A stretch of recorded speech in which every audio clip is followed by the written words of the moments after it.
কেউ আমাদেরকে কষ্ট দিলে, কেউ আমাদের শরীরে কাদা ছুঁড়ে মারলে প্রয়োজন নেই যে আমারও প্রতিশোধ স্বরূপ তাকে কাদা ছুঁড়ে মারতে হবে।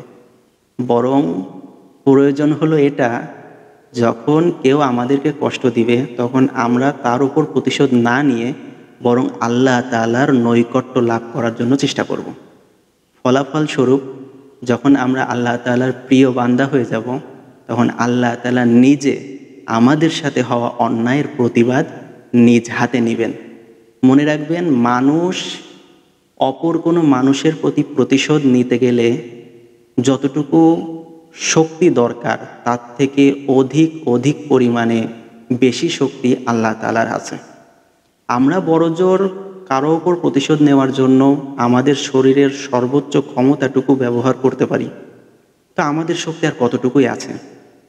কিন্তু আল্লাহ তাআলা যদি নিজের শক্তি খাটিয়ে কারো ওপর প্রতিশোধ নেয়, তাহলে তার কোনোভাবেই বাঁচার কোনো পথ থাকবে না।